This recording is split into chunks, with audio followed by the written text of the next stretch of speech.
Here we go.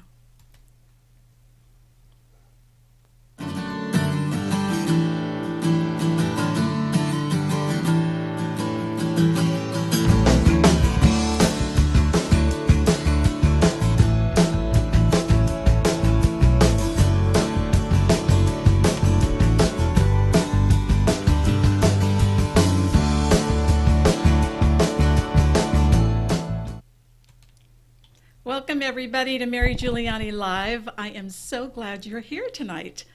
I have got a great show. I've got Gwen Orwiler, who's an emotional freedom coach and an inner child advocate. And I'm so excited to have her on since she's going to be talking all about the work she does and how she integrates tapping, which is EFT. And so stay tuned for Gwen. It's going to be fantastic. But before we get to that, I just wanted to mention the purpose of the show for anyone that's new. This whole show is all about transforming your life, about being in a place where you get to hear other people that are really going for it, that are taking risks, stepping outside of their comfort zone and going after things that are really meaningful to them and what's in their heart. And they're also sharing, the victories, but also some of the challenges too, because let's face it, it's all part of the deal. Is you get the good, the bad, and the ugly, and we like to hear about all of it. So the point, though, of the show is to inspire those that may feel like they're not getting where they want to go in their lives to be able to see that it's possible by witnessing other people's stories. And that's actually what happened for me 30 years ago, as I put myself in really supportive environments and did that consistently. And as a result of it, my whole life transformed. So environments are really, really powerful.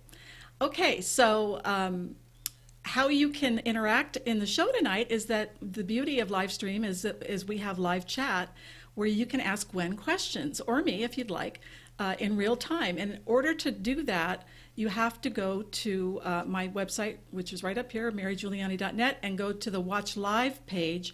And right below the live stream box is the chat box. And you just got to log in. Or if you just click on the little Facebook tab on it, it'll log you in automatically. And I'll be fielding questions throughout the show. So, we'd love to field any questions you have. It's a great opportunity to learn. And I'll tell you, inner child work has been so powerful for me. And it's amazing how many things can get stopped or blocked for us when we haven't really healed those issues. So it's really cool to have Gwen on the show tonight. Also, I wanted to mention, if you would like to know who the guests are that are coming up, you need to get on my email list. Just go again up to my website, marygiuliani.net, and go over to the free newsletter. And you'll get an email just once a week sharing the guest that's coming up, and also links to the previous guests that I've had. So there's audio and video links that you'll get. And plus, I usually include some inspirational blog posts every now and then too. So make sure you sign up on my email list. One other thing you can do is if you have iTunes and an iPhone, or access to the iTunes app, you can subscribe to my iTunes for Mary Giuliani Live, and the spelling is, of course, right above me, the Giuliani. So I think that's all I have as far as announcements go. What do you say about Gwen? We just met I don't know, 3 or 4 months ago maybe, or 5 months ago. And she has become a really cool friend of mine, and we have so much in common. And so it just made sense to me that I would invite her on the show because she's doing such important work. From just what actually she does, of course, her name is Gwen Orwiler. She's an emotional freedom coach and an inner child advocate. And she uses EFT, which is emotional freedom technique, better known as tapping, to help mostly women heal the emotional pain from their childhood so they stop recreating it in the future and so they can live their strongest life. And, Gwen has been worked with, I guess hundreds or maybe even more clients doing this. And so let's welcome Gwen. Welcome, Gwen. Hi, Gwen. Hi, Mary. Thanks for having me.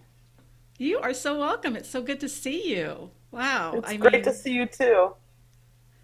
The beauty of this world is that we all get to connect with each other in different ways. And we met through Carrie, my BFF Carrie, and then you showed up at a Kyle Cease event up in LA, and Yeah. here we are. Um, Yeah. so tell me, like, just so our audience knows, what is EFT? What is tapping in EFT? Exactly.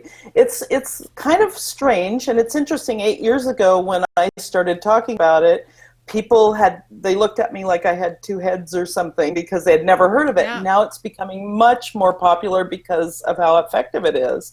But basically, Yes. EFT is emotional freedom technique, or tapping, as you said, and it's a combination of ancient Chinese medicine and modern psychology, or more like emotional acupuncture without needles. We use our fingertips, our own fingertips, on 9 of the acupressure points that an acupuncturist would use needles, only we use Mm-hmm. fingertips. And Wow. the person that created EFT, Gary Craig, talks about how the cause of all negative emotion is a disruption in our body's energy system. And with Mm-hmm. EFT, we're able to clear out those blocks and live a much more, live your strongest life. Awesome. Well, thank you for that explanation. So it's interesting how it's related to sort of the Chinese, like, isn't it like a Chinese medicine, the meridian Correct. points and that sort of Right, thing? exactly. Yeah, Acupuncture and pressure. acupressure. Right. Oh, Yeah. okay. And so for you, like, how did you find it? I'm just curious. Well, I actually became a coach, and I had been a real estate agent for a while and decided to be a coach and follow my passion. Mm-hmm. And I ran into someone, accidentally, that Yeah, exactly. that shared EFT with me, and I started using it for myself, and it was just kind of amazing at the results I was getting so quickly and so powerfully. And so I just thought, wow, this is what I've been looking for. Because I love your work for what you do and the transformational, Mm-hmm. work that you do, and that's kind of what I'm very passionate about as well. Right. And so EFT just seemed to be right up my alley and just like a perfect fit for me. Well, that makes complete sense. I like to use the metaphor of of that our purpose is like a melody, and how we express it is the instrument we choose to play it on. And so Oh, it that's sounds like you and I, beautiful. yeah, I love that. And so it sounds like you and I have the same song, Yeah. and you're Ooh, choosing to, oh, I love yeah, that. yeah. So you're playing it on EFT, and I'm playing it on this talk show or coaching, and so yeah, isn't that cool? Right. I love Yeah, that. That is yeah. beautiful. And, to go with that, another quote that I love is Wayne Dyer, "Don't die with your music still in you," Oh yes. which is a Oh very good yes. one as well. Oh my Because we God. all, That I that. believe, Mm-hmm. Go ahead. I just believe we all have that music in us, and we're all Yes. unique and have a special gift to bring. And so I love what Mm-hmm. you're up to in helping to Mm-hmm. encourage more and more people to do that. So. Well, thank you. I'll tell you that whole quote, "Don't die with your music still in you." When I first heard it, I was probably in my 30s when I remember Wayne Dyer would seems like he'd always integrate that into his talks and stuff or in his books. Hmm. And Hmm. at first it was like, oh, that's such a great saying, and I'm gonna, go for my passion. And then once I turned 50, it was like, I'm still not letting my music out, and Oh, music meaning yeah. your passion. It doesn't have to be music. Exactly. um, Exactly. and so finally, after doing all this work for so many years, I got the support I needed to launch this show, and part of that was through Kyle and all the teachers that have come before him. So I'm so glad you get to be part of this and everything. So awesome. Um, I can totally so relate with you because I did yes, very, very much the same thing as we've talked about. yeah, yeah. It's scary. I mean, especially since typically are the passions that we have a lot of times don't fit into nice, neat little career boxes. You know, Exactly. and so it requires risk and courage and support, and that's Hmm. why really, it's when I look over my life, I notice that my focus has been to create support systems that catalyze people's growth. And it's because I never felt that I had that when I was a little kid growing up. So that's some good tapping to work on, hasn't it? Well, and it's exactly, and that's so fascinating, Mary, Yeah. because how I feel is that I've grown up to be the person that I most needed when I was that little kid. Yes. And, so I have the opportunity to do this work, and, Mm-hmm. you know, I guess when why I got so passionate about it in the first place is that I've Mm-hmm. spent pretty much most of my life, or my adult life anyway, searching for um, emotional freedom. I didn't have the name for it at that time, but Mm-hmm. I would Mm-hmm. read all the self-help books I could get my hands on, and Mm-hmm. I would go to all the classes and, Mm-hmm. talk therapy. I was in a ton of therapy, just searching and searching and searching. And Right. so, yeah, so when I finally found EFT, I love that it's the connection of the mind-body connection. And Yes. so we're not Yes. just focusing on our conscious mind, which there's nothing wrong with that. It's just Right. that to be able to get deeper and to really make some serious change, Mm-hmm. especially when things have been programmed in as a child, Mm-hmm. that's when I was hooked. Yeah, I bet.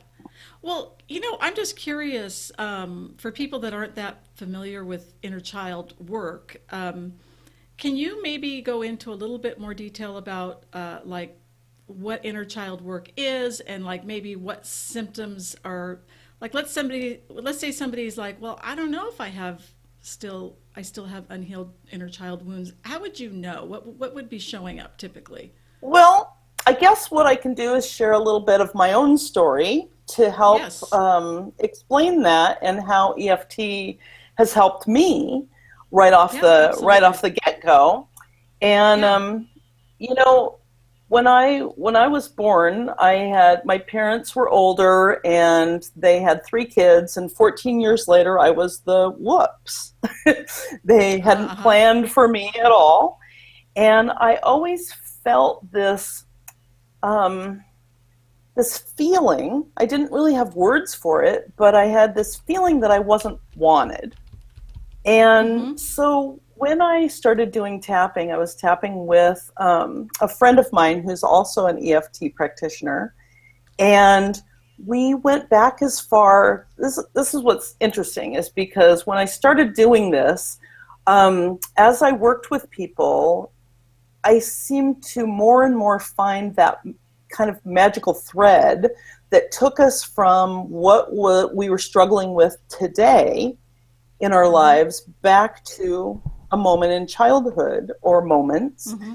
And Mm-hmm. so, what happened for me when I was doing this work, we went back to a moment, um, actually, so far back as the delivery room. Wow. And my mom was in the delivery room giving birth to me. Mm-hmm. Mm-hmm. And I always felt that, I wasn't wanted. And when I had my own grandkids, and when I saw on television that when babies arrived, it was just like, oh, happy baby, we're so happy to Yeah. have you here. And I never felt that. I just couldn't quite grasp that. And it just, there was something missing. And so when we did the tapping and we went back to the delivery room, what I realized with the tapping, which calms the amygdala in our brain, which is the threat response Ah. mechanism, and it Okay. calms, and so we're able to think of things from a whole different perspective.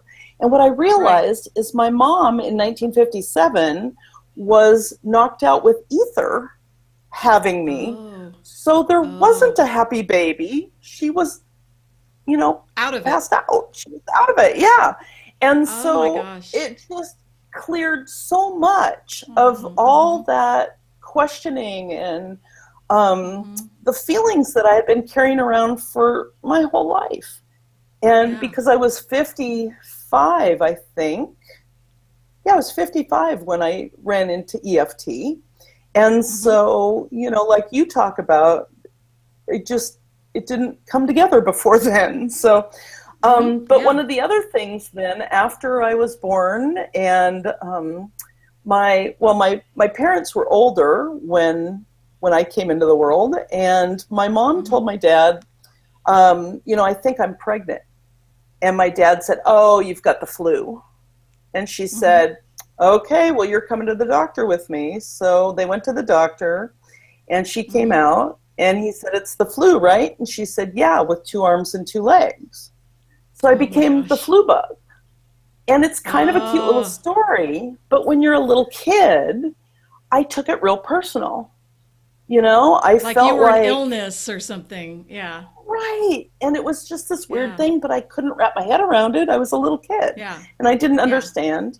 And then as I got a little older, my mom was, it's so interesting telling these stories because there's no trigger, there's no button being pushed now as I'm telling you these stories. They're just stories like I'm telling someone else's story. It just Right. doesn't even, there's no trigger, there's no button being pushed. It's just a Mm-hmm. story. And that's what I love Mm-hmm. about EFT is it just takes the sting out of all those past Yeah. pains and traumas that we've experienced as little kids and throughout our lives. And Mm-hmm. so I was probably about 5, and my mom was, this was probably the most defining moment in my childhood. There's a lot of them, but this one really hung on. That I was about 5 and I was playing in the living room, and my mom was angry a lot. I think she had a lot of her own childhood wounds now that I'm able to look back on that, Mm-hmm. but I didn't know Mm-hmm. that then. And she had a paddle, a wooden paddle, and it had a picture of a deer and a bear on it. And the caption read, "For the cute little deer with the bear behind." And she would Mm. get angry at me. And this one particular day, I was playing and I looked up and I saw the veins in her neck bulging as she was coming Oh, towards me with the paddle. right. And she started hitting me with the paddle. And through tears, I said, I was 5, and I said, "What did I do wrong?" And she Right. growled at me and said, "If you don't know, you'd better figure it out because I'm not going to tell you." Oh my And, God. the little heartbeat and whatever. And so what Yeah. that message was to me, because as children we give whatever happens to us a meaning, and Right. typically we can't blame our parents because our parents are actually our survival, so we Yeah. can't really blame our Yeah. parents, so we blame ourselves. And so I went through my life for 55 years trying to figure it out in this Yeah. panicky feeling that I was Right. constantly trying to figure it out.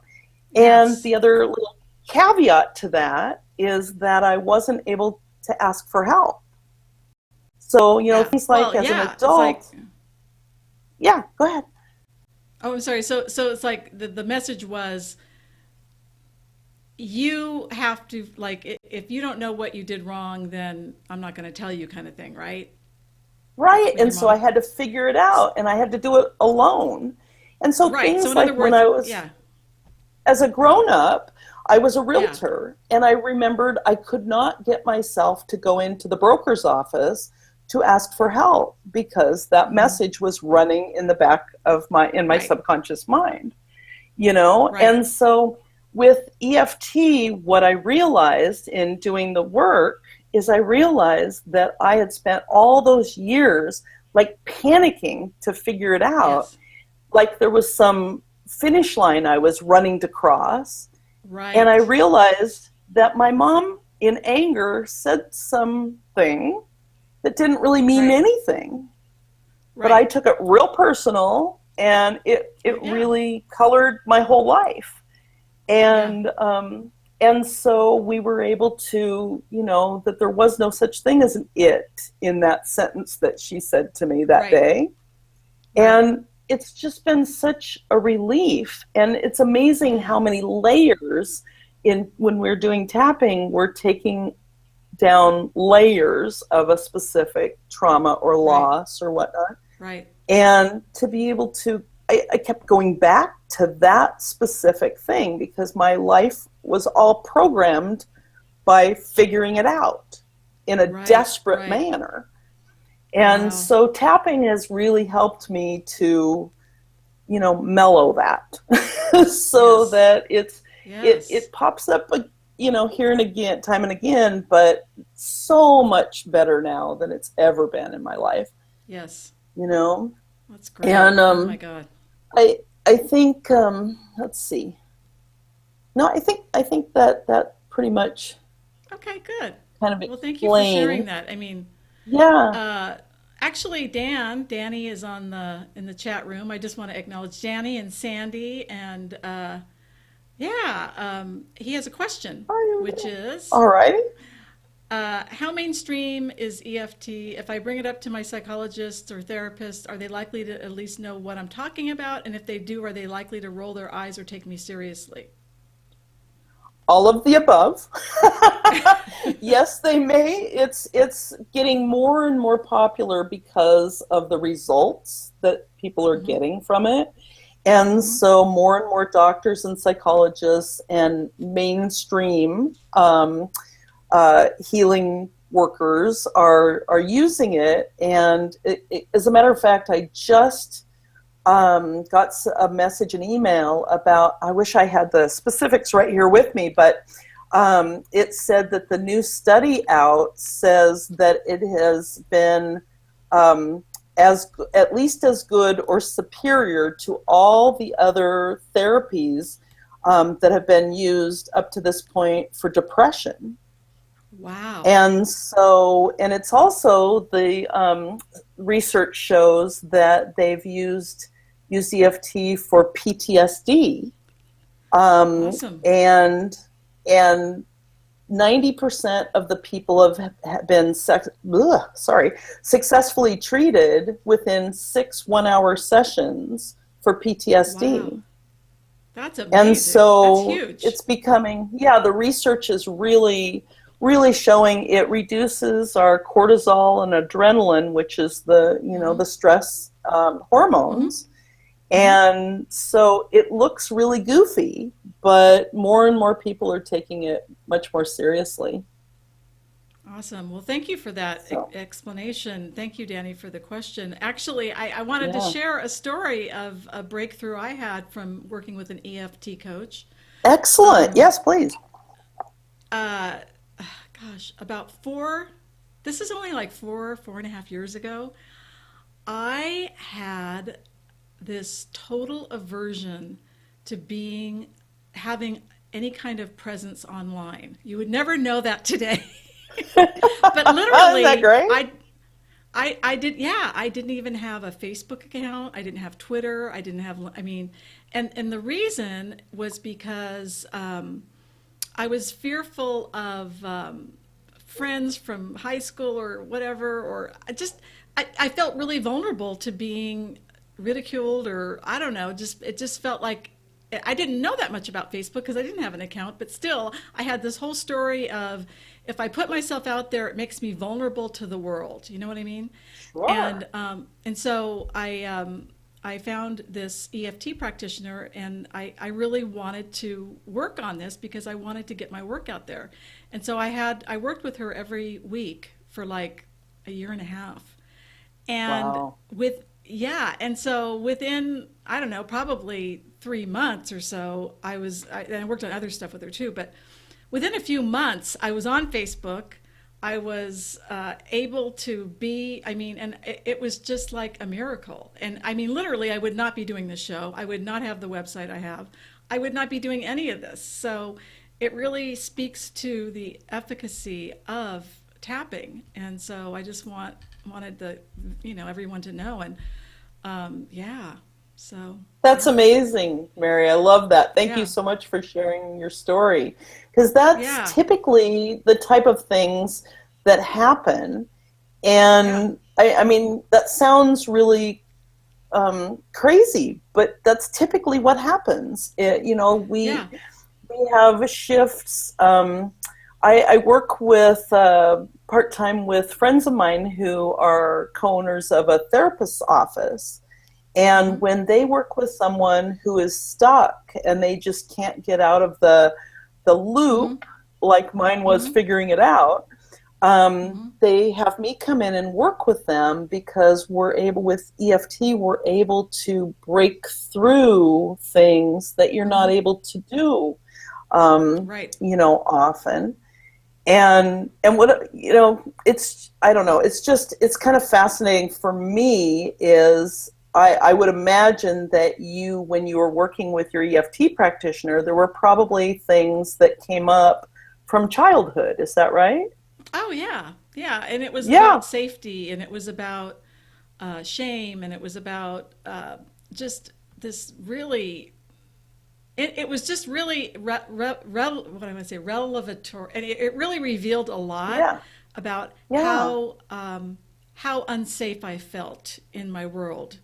And it really helped me heal a lot of that. And interestingly enough, once I started doing Facebook, and I realized there was all these privacy settings that I could actually protect myself. You know what I mean? Yeah. Mary, go ahead. Yeah. No, what happens so often is that we have a trauma or a loss as a child, and then it gets stuck in our subconscious, and then we repeat those patterns, but when we're getting triggered, we're not getting triggered as our adult selves, we're getting triggered as that child, so go ahead. Oh, sorry. Well, what I was going to say is I was an overweight child, so I used food to cope with all the tension and stuff in my family. And so I started getting bullied when I was 6 years old for being overweight. And it was probably, I have to say, the most painful thing I think I've ever been through. Really. It was really, really painful. I hear you. Yeah. And I was also an overweight child, and I also got bullied. So I absolutely hear you, Mary.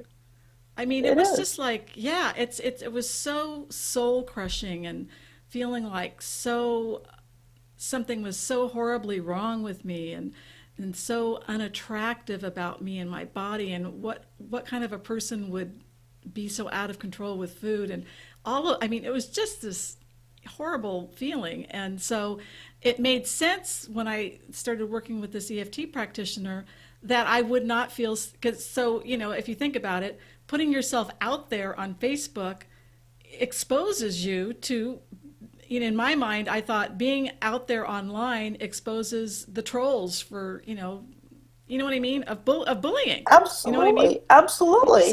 Absolutely. So anyway, it really helped heal. Yeah, there's a great story that I like to share with clients, so it helps them to understand a little bit more about what we're doing with this, is that there was a couple in a new grocery store or whatnot, and they had a little 2-year-old with them. And so they were walking around with the cart in the store, and someone was giving out helium balloons.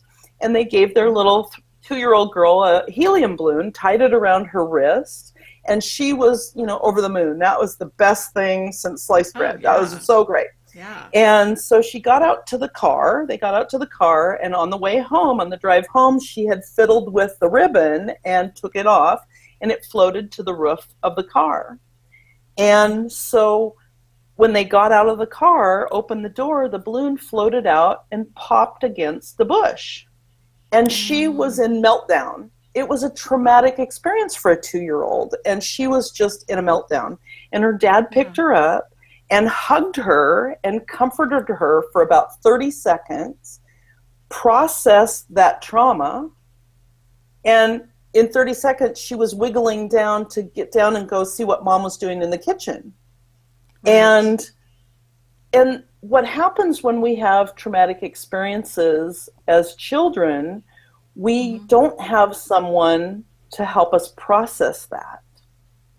And so it gets stuck in that energy system of our body.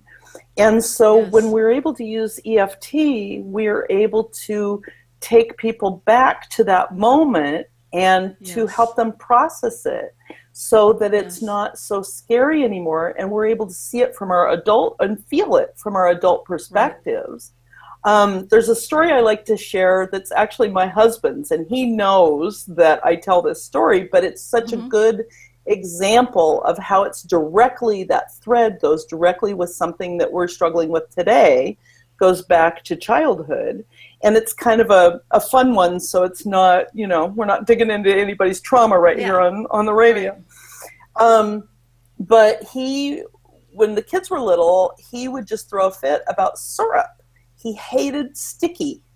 The sticky Yes. just made him crazy, but it was like over the top reaction about it. Yeah. And so he'd come out in the kitchen in his sock feet in the morning and walk, and syrup would stick to his feet, and he would just have a meltdown. And so he would gather the kids around the garbage can and throw bottles of syrup away week after week because he hated the sticky. And so when I first started doing tapping, I thought, well, I'll use him as a guinea pig, of course. And so I asked him if he wanted to do this. And so what I did is I went and got the syrup and took him to the sink, and I was going to pour the syrup in his hand, and he started to cry. And I thought, wow, this is a much bigger thing than I even realized. And so we started tapping on it, and then as we were calming down the threat response in his brain about the story, what came up for him, he's a baby of 7, and so when he was a little kid, he was about 6, they had gone camping, and that night they had s'mores. So the next morning, he was being a 6-year-old boy and running around the campfire in his bare feet and having a good time. Well, somebody had dropped a s'more, and he stepped on it. And it traumatized him, and he was trying to pull it off the bottom of his foot, and it was stuck to the bottom of his foot. Hence his trauma on sticky. Yes, and so absolutely. we were able to tap away that panicked feeling. And now, and that's been 8 years ago, and we have lots of grandkids, and so we've not lost a bottle of syrup since. That is such a great story. Thanks for sharing that. So then, if let me just see if I understand this correctly. Would you say that part of the tapping process is you bring up the original injury of what it was, and then do you think part of it is having compassion and support for that scenario? Part of it. And what we do is I want to be really clear that we don't have to bring up the whole story. So it's not like talk therapy where we have to talk about all of the pieces of it and re-traumatize ourselves. We don't have to go there. We can actually just bring up the feelings that it brings up in our bodies. And so because it's a mind-body connection, we're dealing with our conscious mind and our subconscious mind. So for instance, what we do is we kind of scan our bodies when we find one particular thing that's upsetting for us. Like for my husband, it would be he was upset about being sticky. And he would bring up a moment in his life, but he didn't remember being 6. He was just thinking about something now. And so we would bring that memory up kind of on the screen, so to speak, so that we can make the edits on it. But we don't have to go through the details, and we just feel what we feel in the pressure in our head, or tears, or a lump in our throat, or pressure in our chest, or tension and tightness across our neck and shoulders, or the common places. And then we tap on that. And then we can actually feel the reduction of the intensity in our bodies. It's kind of like getting our buttons pushed, and who hasn't gotten their buttons pushed? And, we're minding our own business, having a chat with someone, and all of a sudden they say or do something, and our body is filled with some sort of, emotion. Unresolved anger or trauma. stress. Yeah. Exactly. That's exactly what it is. And so what we're able to do is just to tap on that without going through the story part of it, just on what the feelings are in our body, and reduce it and Okay. eliminate it Awesome. is the goal. And, there's a Awesome. couple of ways to do it. We can do it, like say we want to do public speaking and Right. we're really scared or nervous about doing that. We can do it to just calm ourselves, just to Oh, calm the nice. threat response in our brain. And then it makes it easier to get on stage. Or, we're afraid of airplanes or something. We can do the same thing. We can calm ourselves to get on an airplane, and it doesn't take that long to just tap a few rounds to calm ourselves to do that. And then the other thing is what I really like to do, which is go deep and to be able to clear it at a core level so we stop repeating it entirely. It just heals it. And Right. Awesome. and so but I thought this was really important when I first started doing it, and then I started doing research. And the research that I found, the first thing I think I learned was Bruce Lipton, the cellular biologist who wrote Yeah. Biology of Belief. Right. And he talked about how prior to being about 7 years old, we don't have a filtering system in our brain. We are walking around in a hypnotic state. So anything that happens that's said or done or anything gets programmed into our subconscious mind as the truth. Yeah. And so I thought, wow, that's pretty powerful. That makes sense. And then I heard the research of the veterans who go to war. And they come back, and part of them come back and are they're really suffering with PTSD. And the other group aren't. And they want, why? And the research that they did showed that it wasn't the war that caused the PTSD, but it was childhood trauma that was re-triggered in the war. Oh, wow. Wow. And I thought that was so powerful to me. And then the more research I did, the more revealed itself. And I heard about the ACEs study, or the Adverse Childhood Experiences study, that happened at Kaiser Permanente and the CDC, the Center for Disease Control in San Diego.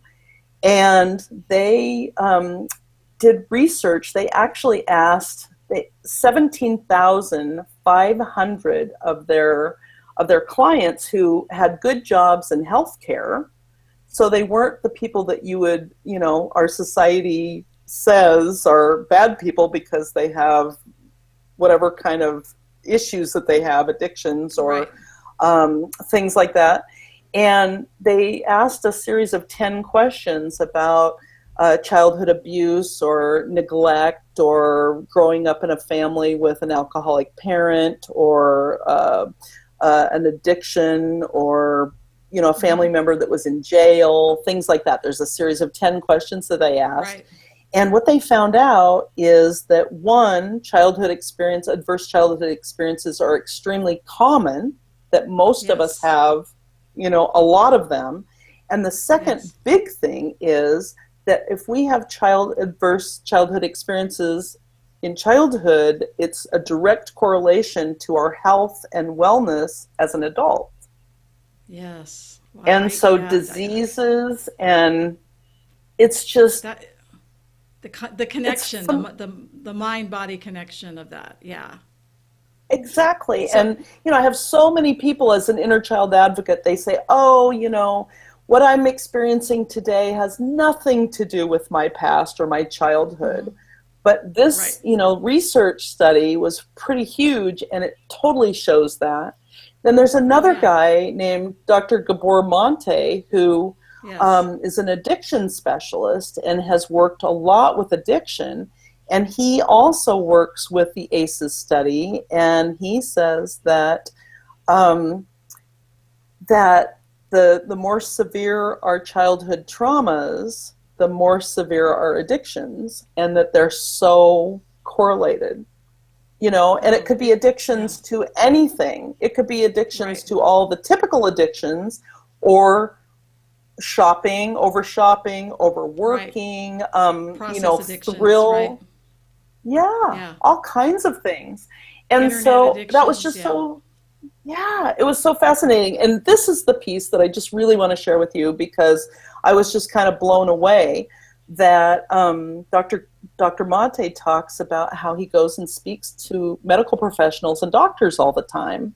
And when he talks about this, oftentimes they kind of glaze over and they don't even really argue back with him. They just kind of glaze over. And he thought it was something he was saying wrong and he wasn't being clear enough or whatever.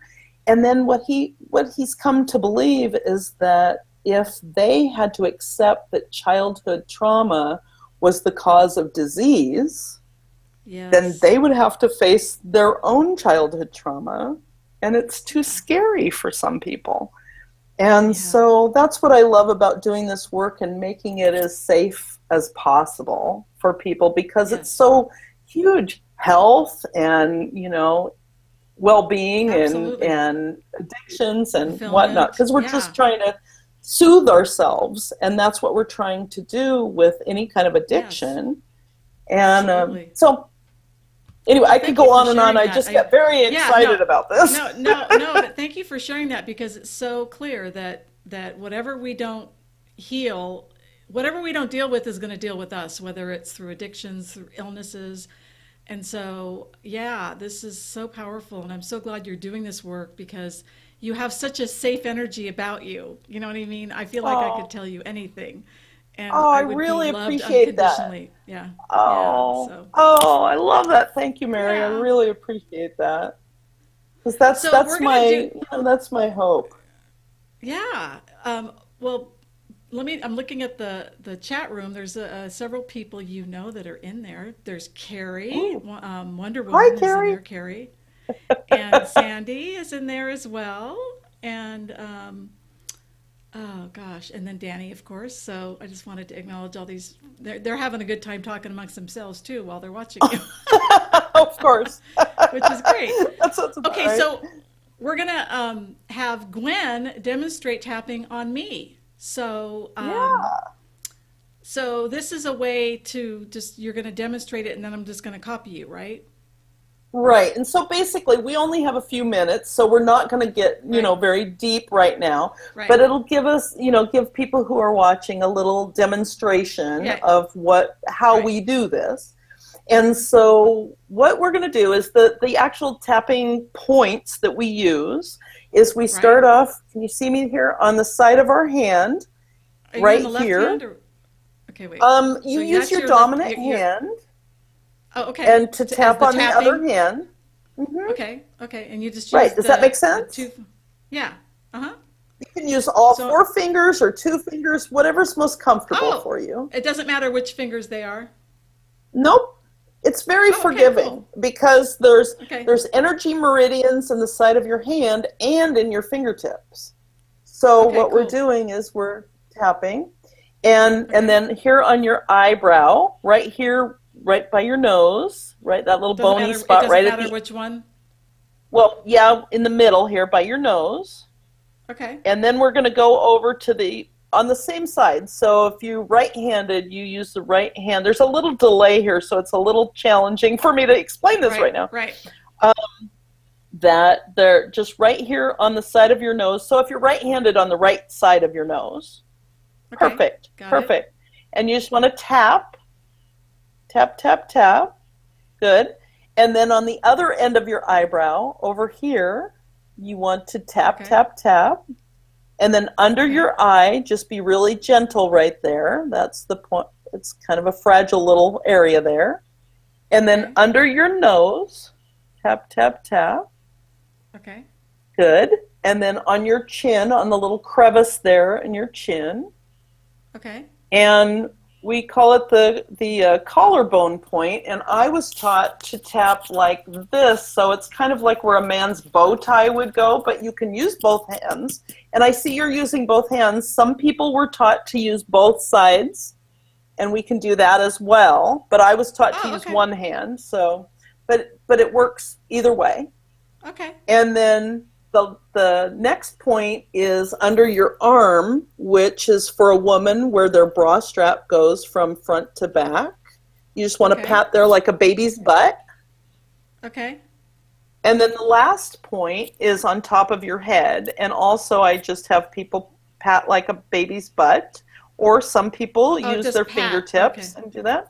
Okay. You can do either one. Like I said, it's pretty forgiving, but those are the end points of the energy meridians. And so what we're going to do is I'll ask you a couple questions, and we're going to see what we're going to tap on. And then when we tap, I'll say a phrase, and I'll have you repeat after me like an echo. And then we'll just continue that process. And I'm tapping with you, so you'll be able to see. And those out there, if anybody wants to tap along, the cool part is they might be able to get borrowing benefits at the same time if they're tapping along with us. What benefits? Borrowing. They found out that like a therapist is working with someone one-on-one, they're absorbing those emotions into their own subconscious mind. But with tapping, we are tapping along, so we're experiencing borrowing benefits. The stories are different, but the emotions are the same. Oh, I see. And I get it. So we're experiencing those emotions. So, it's it's like drafting energy, like through tapping in a way. Like when you're on a bike, you can draft off of someone. Anyway, whatever.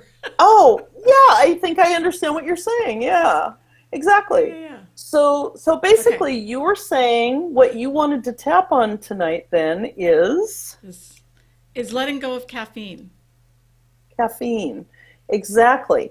And so when you think about letting go of caffeine, can you feel that in your body anywhere? And where do you feel that?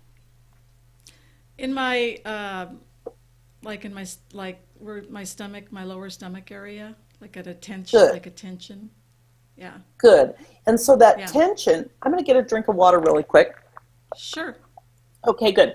So that tension in your stomach then, if you were going to give it an intensity number and how high that intensity is, if 0 is nothing and 10 is pretty high, what number would you give that intensity of quitting caffeine? Maybe like a 2 or 3. Okay, so if you were to be able to, because for demonstration purposes, what we want to do is to find something that's a little bit more intense or upsetting, or if you think about giving up caffeine. Well, let me just put it this way. When we're talking about it now, it's like a 2 or a 3.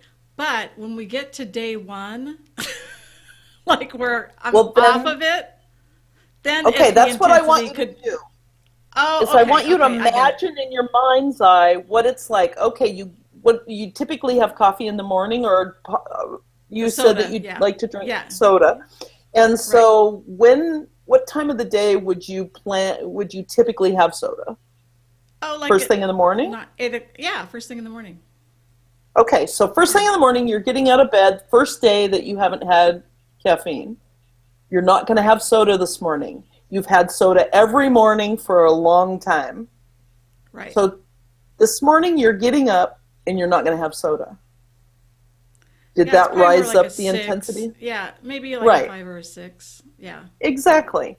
And so what we're going to do is we'll just start with the side of our hand, and you go ahead and tap with me. But really quick, there's a question about how much pressure should you use when we're tapping?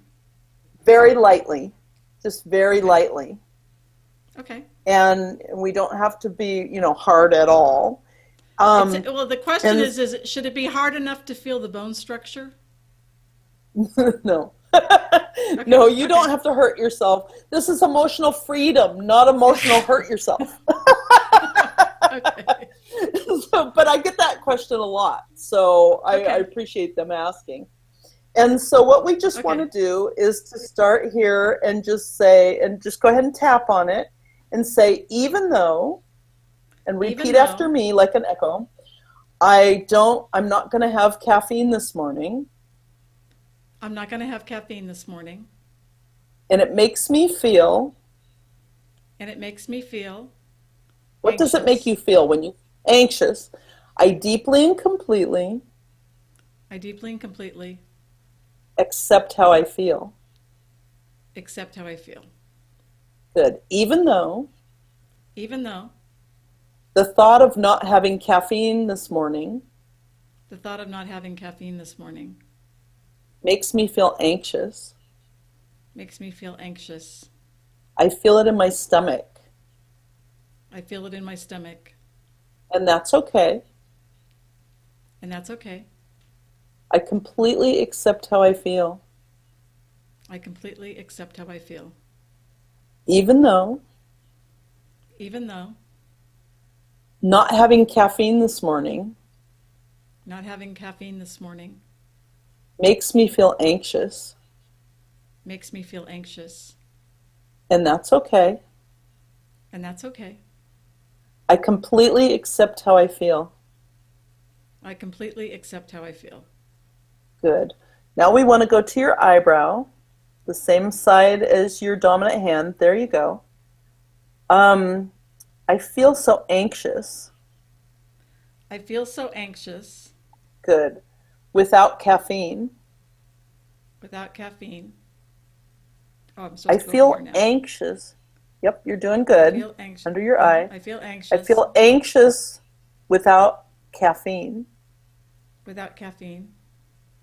I feel anxious without caffeine because, I feel anxious without caffeine because and I'm what supposed to pops fill in into the your blank. mind? My fear of failing again at it. Good. I'm afraid to fail at it. I'm afraid to fail at it. I'm afraid to fail again. I'm afraid to fail again. I'm afraid to fail at it. I'm afraid to fail at it. I'm afraid to fail again. I'm afraid to fail again. I'm open to the possibility I'm open to the possibility that I won't fail this time. that I won't fail this time. I'm open to the possibility I'm open to the possibility that I can keep myself safe that I can keep myself safe and I won't fail again. and I won't fail again. This feeling of, this fear of failure, This fear of failure, good. This fear of failure, this fear of failure, I've been carrying it in my body I've been carrying it in my body all these years. all these years. I'm open to the possibility I'm open to the possibility that I can release it and let it go now that I can release it and let it go now and keep myself safe. and keep myself safe.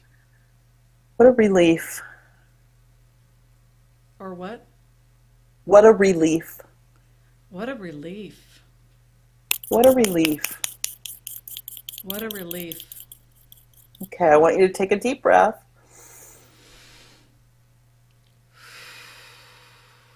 Good.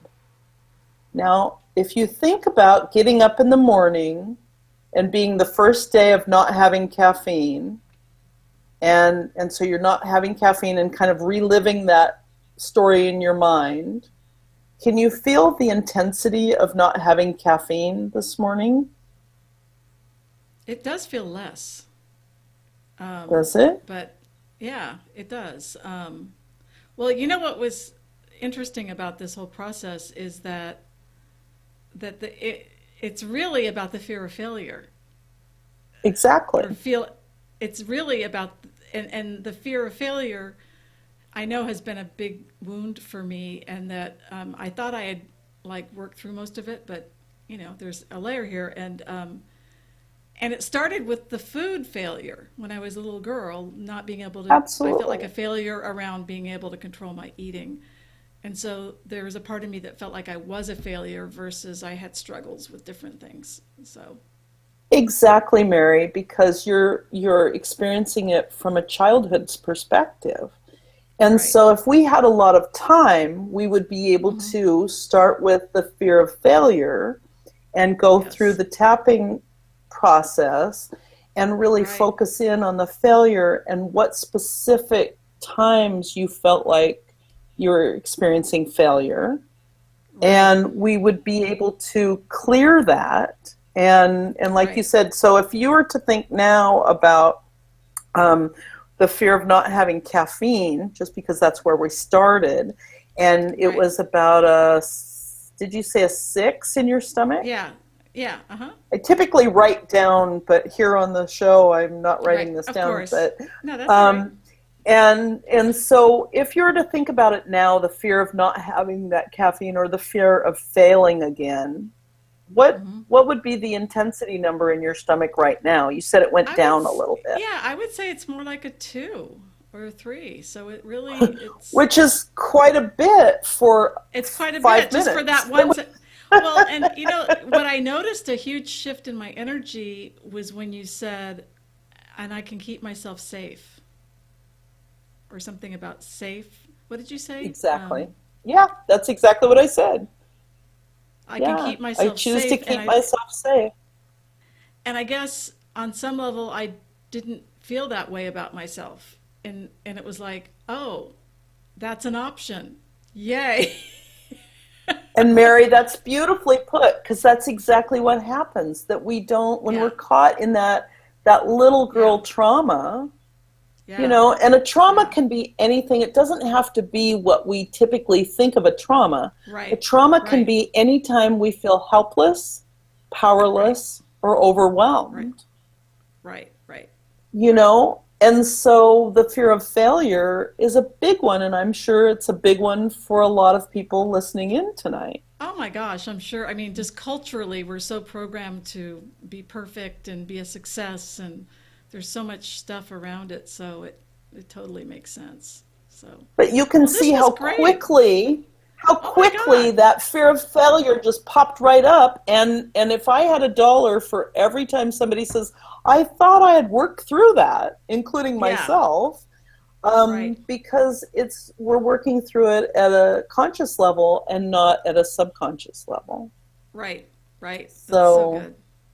Wow, this was so so well, great, Gwen. thank you for giving Being me the my, yeah. opportunity to share. Well, you're welcome. Wow, that was really, really good. So, we need to move forward with it. We started the show about 5 minutes late, so Absolutely. but we do need to move into the next part of the show.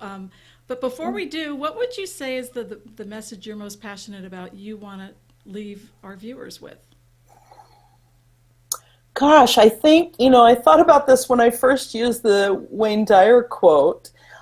He has another quote that I love, and it really resonates for me with what I do with tapping, is when you change the way you look at things, the things you look at Look at change. the change. I love that. Yeah. I love that. Thank you. That's awesome. And how can people like work with you? Can you do tapping remotely, or does it have to be in person, or? No, I do almost everything over the telephone or Skype. Oh, wow. And Okay. so,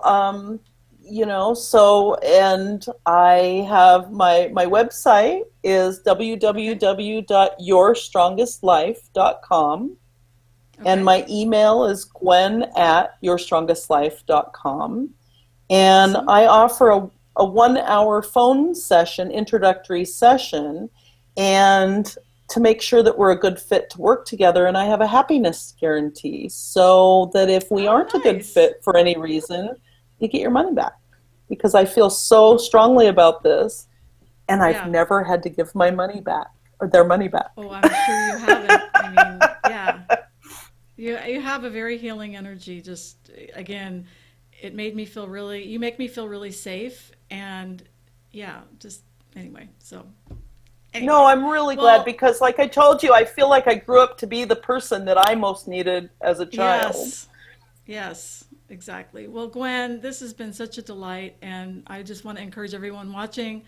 If you want to break through to the next level of your life, I'm sure that there's an inner child wound there that Gwen can help you heal. So make sure you get a hold of Gwen. And I hate to have to say goodbye, but bye, Gwen. Thank Thank you. you so much. You're welcome. Okay. All right. That was awesome. I've never done tapping online before, but that was really, wow. I was able to really be present, and it was really good. I'm feeling empowered, like, okay, I can do this. And it's not so scary or, yeah. So, anyway, okay.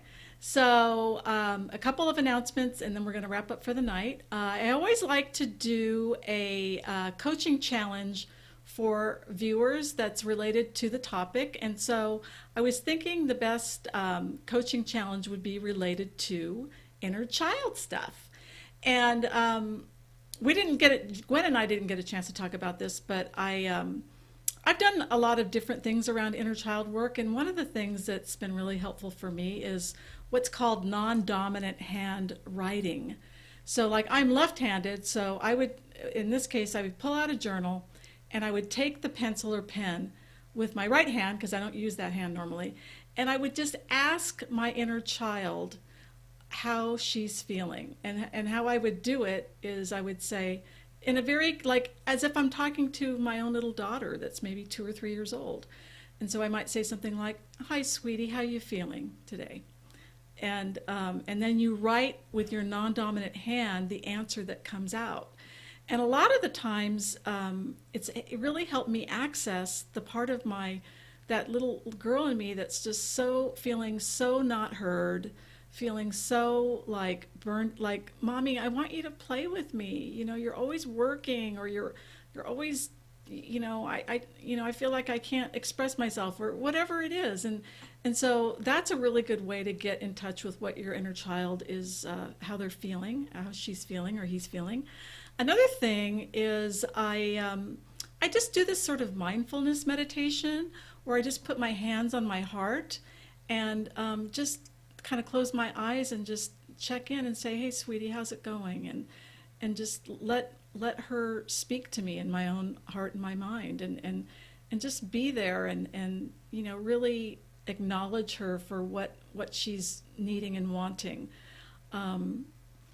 A lot of when the fair comes to town and stuff, I take my inner child to the fair and we have a really good time, and I get her an ice cream cone, and it's really, really fun. And so fun is a big thing for me in my life, and when I don't have enough fun, my inner child is not happy, and she can get into her old coping mechanisms, which is food and stuff that's not good for her. So she'd much rather have fun and play, and so those are some tools that you can use. So I encourage you to pick one of those up, or all of them, and really get in touch with your inner child. Or he is really important, and they're alive and well, and they need to be heard. So that's my coaching challenge for the day. A couple of things. I do offer coaching. I'm a life coach. I've been a coach for over 20 years, and I have a couple of different ways I offer coaching. One is what I call living your highest calling coaching. And it's really for primarily women that are in midlife, that are at a place where they really want their work to be aligned with their passion. They feel like they may have a special gift that they've been wanting to give the world, but they're too afraid to share it, or don't know what to do, or getting stuck in how to approach it. Believe me, I've been in all of those places, and I would love to help you get your gift out there, not die with your music still in you.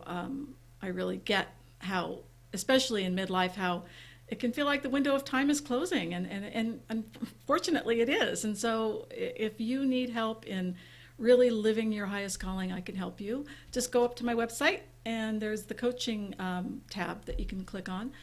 Also, as a live streamer, I can help you launch your own live stream program, and I can do it remotely to where you won't even, in other words, like if you're living in Hawaii, for example, I can produce a show for you where your viewers won't even see me, but I'll be able to switch back and forth between screens, just like I did with Gwen, and it's called remote video production. So if you're interested in having your own video live stream show, just go up again to my website, marygiuliani.net, and go to the live stream section. All right, so next week I want to announce that we have David Harder, which he is with Inspired Work, which is all about helping individuals and companies really create work environments that they love, that are aligned with who they truly are, and where everybody wins, the individual, the company. And I've actually worked with him many, many years ago, and he's been a really key person in my life. So I'm really excited to have him on. So make sure you tune in for David. And last but not least, I always like to challenge my viewers to, or let's say embrace. Let's embrace tonight. One thing that you can do to be true to yourself, and when you actually do that, you will be amazed at what happens in your life. So thank you for being here, everybody, and have a great week, and we'll see you next week.